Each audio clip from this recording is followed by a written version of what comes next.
we are seeing on America's streets is unacceptable. Violence, looting, anarchy, lawlessness are not to be tolerated. Plain and simple. These criminal acts are not protest, they are not statements, these are crimes that harm innocent American citizens. The First Amendment guarantees the right of the people to peaceably assemble. What we saw last night in Washington and across the country was not that. To that end, President Trump is demanding action to protect American citizens, to protect American businesses. 17,000 National Guard are deployed in 24 states, but according to General Milley, only 2 states have deployed more than 1,000. There are 350,000 National Guard available overall, and for the lawlessness we are seeing, far more needs to be done. Governors across the country must act, deploy the National Guard as it's fit, and protect American communities. As President Trump has said repeatedly, it's very important that we have peaceful protesters and support the rights of peaceful protesters, but we cannot allow a situation like what happened in Minneapolis to descend further into lawless anarchy and chaos. And we understand that very well. And with that, I'll take questions.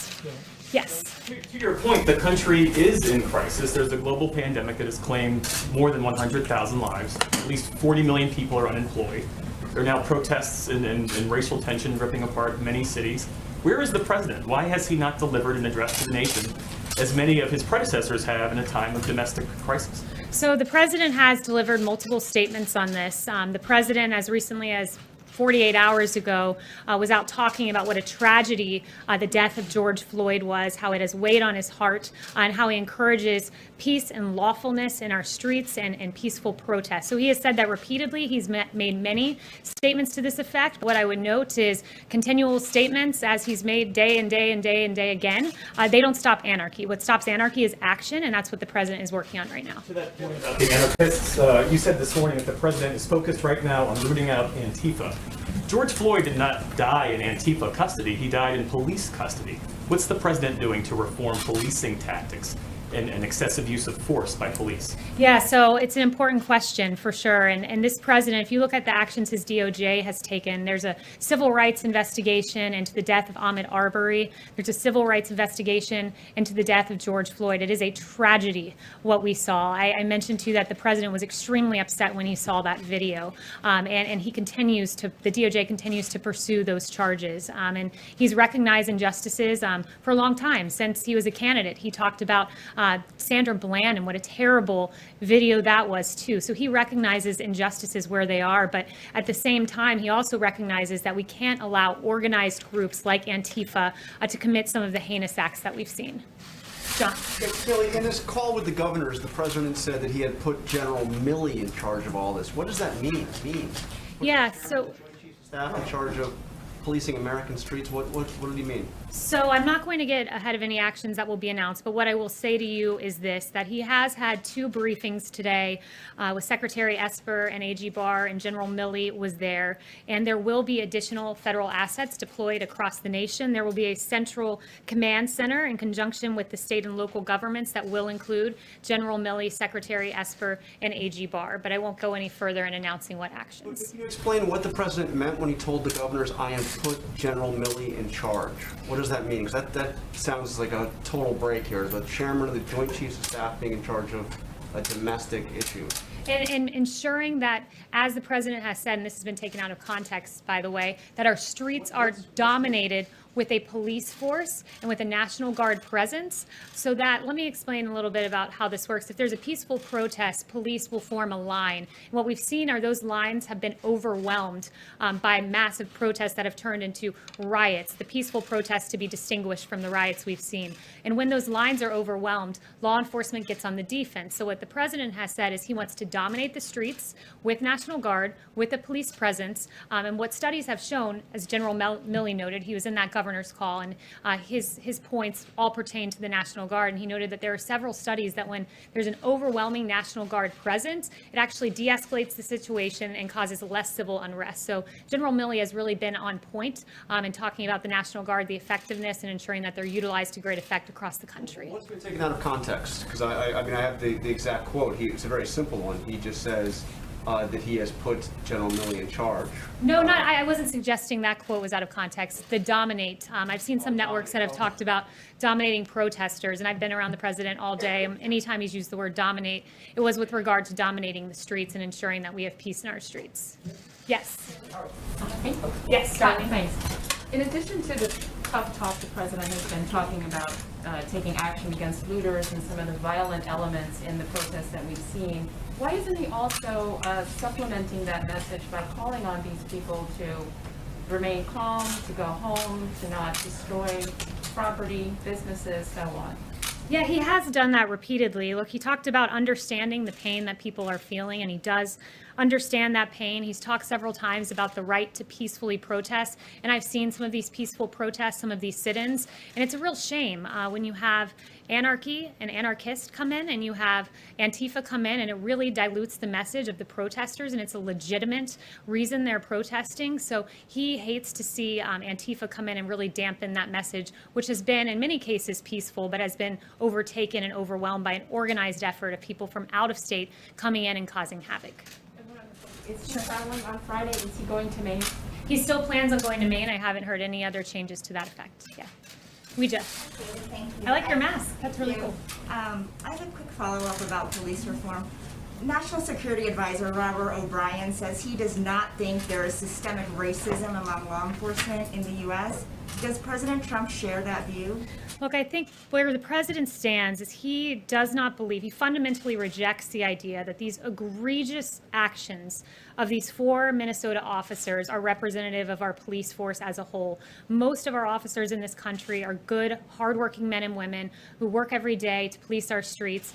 He's recognized cases of injustice. I noted Sandra Bland back when he was in the primary. I've noted more recently Ahmaud Arbery and then George Floyd. So he recognizes these injustices. He puts a focus on them, but he also recognizes our valiant police officers who have taken to the streets each and every night over the last 6 nights and protected our communities. And on Antifa, can you explain what the legal authority the president is for designating Antifa as a terrorist organization? And can you also talk about why he does not want to label white supremacist groups that are domestically located as terrorist organizations as well? So let me address the first part about legal authority. Title 18, Section 2331 allows that the term, it defines domestic terrorism as involving acts dangerous to human life that appear intended to influence the policy of a government, and other elements are laid out, and it allows the Department of Justice, when utilizing this statute, to invoke greater investigatory authority and to invoke harsher penalties. I would note that the Justice Department has in the past used domestic terrorism in consultation with acts of white supremacy or what were racially motivated acts. Like in April 2020, a Florida man pled guilty to threatening an African-American Charlottesville City Council candidate. And at that time, the FBI Joint Terrorism Task Force was utilized. Same in the case of February 2020, where it was used in connection to 4 racially motivated violent extremists. And I would also note the president's long history of condemning white supremacy and racism. There is no place in society for these egregious, despicable ideologies. Jen? Why haven't he designated any white nationalist groups as terrorist organizations? It has been used. I explained how in this case that domestic terrorism will be used as a way that the crime is prosecuted. It's Minnesota police officers, is he suggesting that they should be charged as well as the officer who's already been charged, the other 3? And also on Antifa, can you explain a little bit about how would he know, or how is he talking about how you would identify members of Antifa? Since they're a very loose organization, it would be very difficult to tell who is part of Antifa. So first, I was just on the call with the president where he expressed his dismay with those 3 officers who watched. I'll leave it to the state to pursue those charges if they decide to. It was the state that pursued the initial charge, but the president has expressed his complete dismay with those actions. With Antifa, I do think it's important to note that they are a big element of this protest. AG Barr has noted that. Ambassador O'Brien has noted that. We have ample evidence that DOJ has received indicating that Antifa is responsible for that unrest. But as to exactly how Antifa is identified, that would be more of a question for DOJ. Yes. When you talk about additional federal assets, does the president have authority to deploy forces across the country beyond the National Guard? He does, and look, we're looking at every tool in the federal toolkit available to us. You know, ideally, this would have been resolved at the state level. The states, after all, have the police power embedded in the 10th Amendment, and it is their responsibility to patrol their streets. But you're right to say that there are many federal authorities, including the one you cited, available to us. Did you bring this up with the governors in the phone call today? The focus of the call with the governors was really the National Guard, not that specific tool in the toolkit that you mentioned, but the National Guard and how it should be utilized much stronger than it's currently being utilized. Yes, I will go to, let's see, Jeff. Okay, thanks. Following up on what John was asking earlier, Governor Whitmer, she said she found the president's call today deeply disturbing, and she said the president told the governors they need to put it down or they would be overridden. So what, I mean, is there a specific authority he's using? Because as you know, Posse Comitatus really prevents the use of the army to put down domestic insurrection of any kind. Yeah, I don't know why Governor Whitmer would be dismayed at the president telling governors to do their job. It is their responsibility to police their streets. They have the police power embedded in the Constitution. They have quite clearly, many of them, failed to do their job. Look at the scenes we have seen. And it's gotten to the point where today the president has said, enough is enough. You know, there are tools I can use, namely deploying National Guard, many others that Steve cited one, the Insurrection Act. It's one of the tools available. Whether the president decides to pursue that, that's his prerogative. Right now, we're looking at a focus on the National Guard. That's where it currently stands. And, you know, there's a distinction between the National Guard and military forces in the street. I would note the National Guard are the friends and neighbors in these communities who are used, and as I noted, the study from General Milley used to great effect when they are deployed. So the focus of the call was the National Guard, encouraging the deployment, far more than the 17,000 out there, and utilizing them this evening, certainly. 200,000. Would you like to see 100,000 National Guard on the street or 200,000 right now? I won't put a number on it. I think it's incumbent on governors to look at the situation. You know, a case in Texas might not merit the same thing as, you know, New York City. So he's encouraging the governors to up those levels, but there's not a specific number that he has in mind. David. Kayleigh, there is a perception that the president is hiding in the bunker on the racial protest issue. He was literally put in a bunker on Friday night by the Secret Service. I mean, would you agree that he is hiding out on this issue, and is that a good posture to be in? I would not agree with that at all. Look, I was on the phone with the president at least half a dozen times yesterday, and every time I talked to him, he was telling me about a different action he had taken, whether it was talking to a governor about this or a foreign leader about ventilators. This president has been leading. He met with generals yesterday. He's each and every moment taking another action to try to solve and resolve what we've seen in our streets where the governors have failed. He's stepped in. He's acting. He's hard at work. You've heard from him on this issue any number of times, and he's working because that's the job of the president, is to keep this country safe. Well, we haven't heard him on camera that much. Is he going to give some kind of speech or a specific event about, you know, all these disturbances in hundreds of cities? I really think that that's a misnomer in the media. You know, it was really appalling, some of the coverage I saw, like the New York Times yesterday made no mention of the myriad times that the president has spoken on this issue. Instead, in paragraph 14, they made a cursory mention of his remarks at Space Force, most of which, at least half of which, pertain to George Floyd. There was a Washington Post article with an egregious headline about Trump staying silent.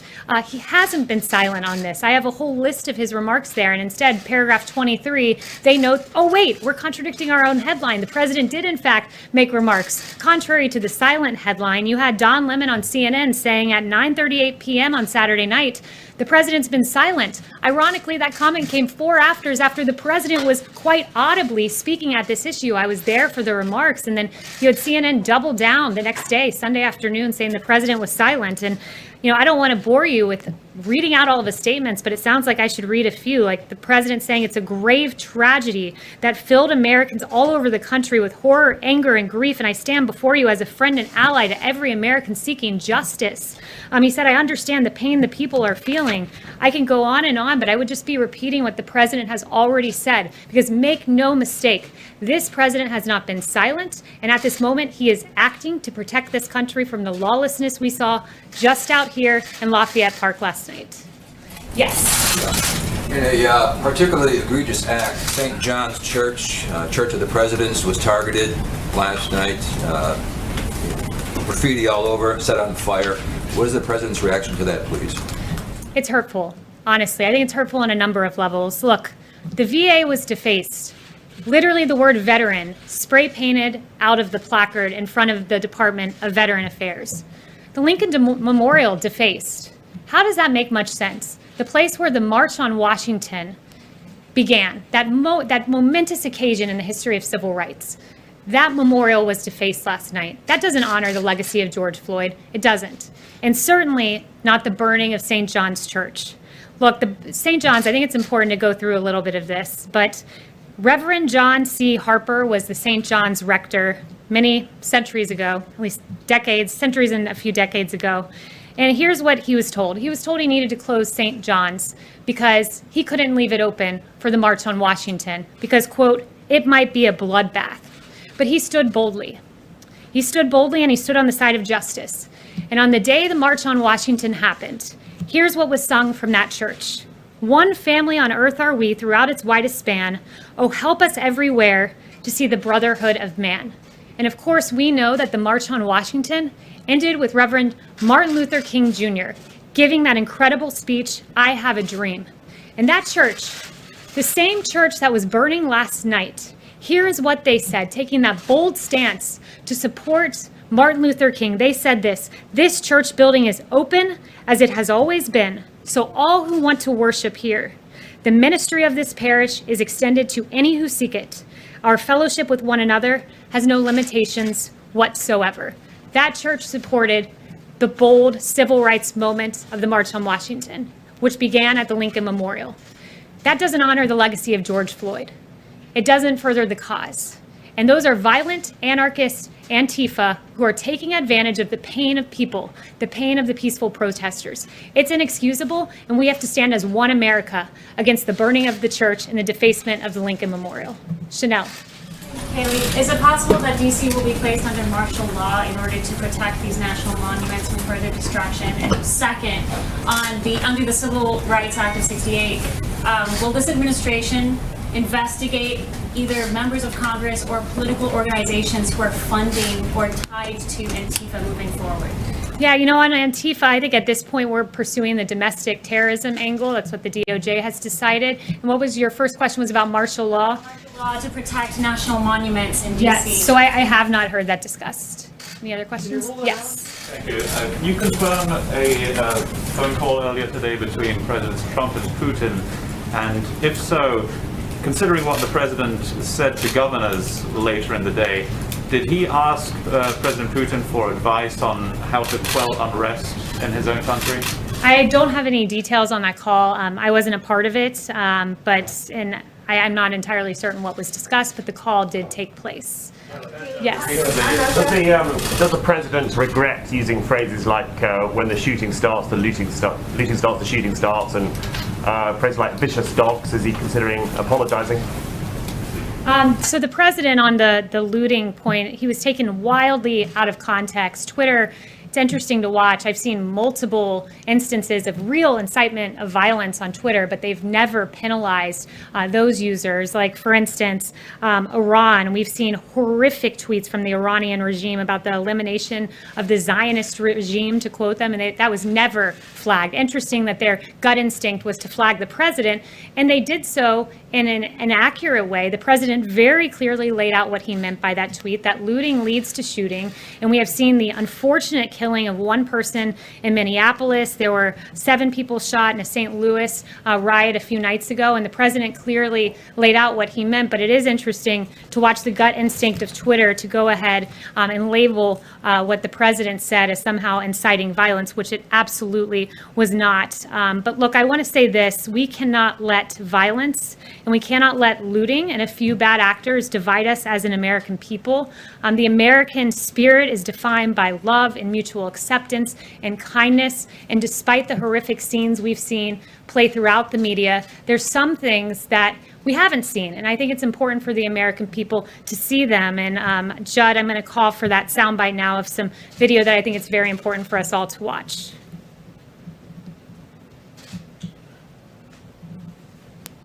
We want to be with y'all for real. So I took my helmet off and laid the batons down. I want to make this a parade, not a protest. Let's walk.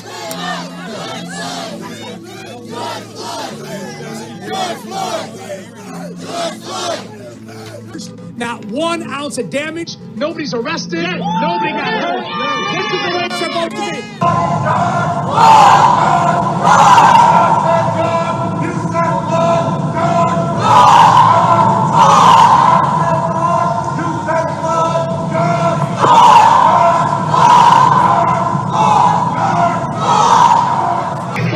I appreciate your patience and your tolerance. My grandfather, first black police officer, her people, her business.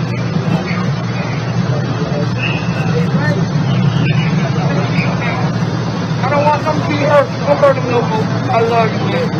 I love you, man. I know you're doing great today. I got good shit now. That's the way you fix your ass looking today. I love you. Louisville, a human chain protecting an officer separated from his unit.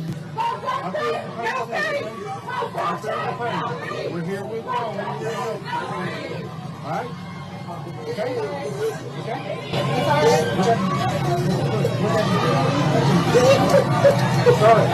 We're all here together, okay? All right?